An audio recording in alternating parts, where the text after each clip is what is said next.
Let's go now to Lopang Alamu, who is out on the streets in the vicinity of the precinct of the Nasrec Expo Center, talking to local communities and getting their perspectives of their understandings of the stakes of what is transpiring at the Nasrec Expo Center. Lopang?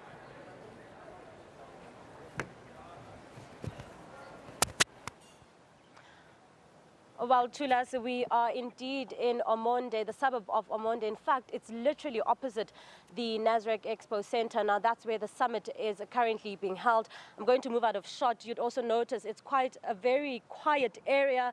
Not too much movement since we've been here. In fact, to this side, our colleague Masabata gave you those visuals. We spoke to the spaza shop owner, who is unfortunately not here at the moment, and he mentioned that for the past few weeks it's been quite hard for his business. Now, this is because of the road closures, according to him. In fact, he also did mention that you would know that these road closures are not a thing of this week. It's been happening for the past few months. Now, this is during the dry runs, the practice runs, just to ensure that the safety of those delegates and international diplomats are actually, under wraps. We're actually going to try and speak to some of the community members of Ormonde, just try to get a feel of, were they really affected by these road closures? If so, then how were they then also communicated with? Did DIRCO, did the Johannesburg Metro Police Department come to this community to actually speak to these residents? We did speak to some other residents who had mentioned, now this was during the dry run, the last dry run before the summit commenced, who mentioned that it hasn't really been that hectic, but they also appreciated the police presence in the area. It's quite heavily guarded at the moment. In fact, we've heard a number of people saying Johannesburg is arguably one of the safest places in the country this weekend.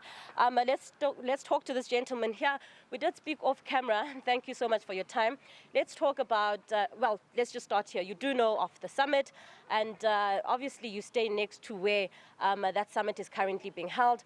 How has the summit affected you and everything else surrounding it, the logistics? Yes, thank you. My name is Maneli Sizulu. So we actually used to such things, but then because we grew up here, there's mostly events that take place, like even the 2010 World Cup and stuff like that, right? So it's a little bit of inconvenience, but then we were alert about it. They told us, so we have to adjust because, it's a global event that is so big and there's a lot that's happening. People got opportunities here, working, people from our community were cleaning every day, making sure it was clean, So I hope it's gonna bring some changes to the youth and create more opportunities for us to grow as humans, and the economy needs to be stable and stabilized, and that we learn a lot from it. And yeah, I think what's happening now, we're really learning a lot as individuals and how to handle ourselves and stuff like that. Even though it's tough, but then we live and learn. Especially as the youth. Thank you so much for that. Yeah, you were saying?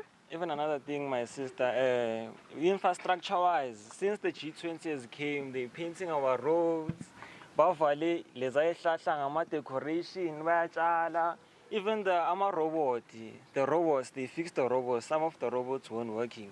So I'd really like that, besides the G20 being here, like they can invest in our infrastructure like that, and not only Maguzi G20. Yeah. Yes. Well, thank you so much for your time. Do you want to add something? Yeah, I want to add. I think G20 affected us positively in our neighborhood because now it's clean. Via noise, it wasn't that bad because the helicopters, I actually think it was entertainment for us because of the helicopters and the jets we got to see. That was proof that our presidents were well protected.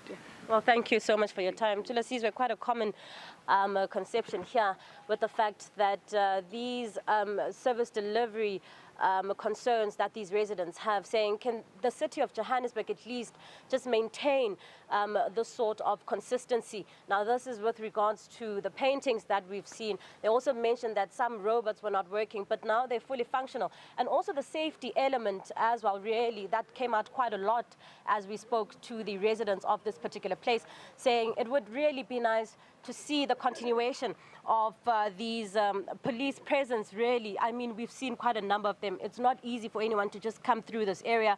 And I think for now, those are just some of the sentiments that are being shared at the moment. Some business owners rather, saying that they might have been affected, but they do understand the contribution that is being made by having the summit here, specifically in this part of Johannesburg, in the south of Johannesburg. Thulasizwe will try and get more perspective from people, maybe try to speak to more business owners in and around Soweto, but I think for now we'll leave it there.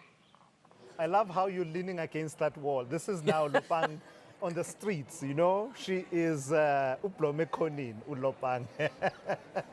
Lopang Alamu, part of the SABC News team, bringing you the context and the background, the milieu of where this is playing itself out, the global conversation with localized impacts.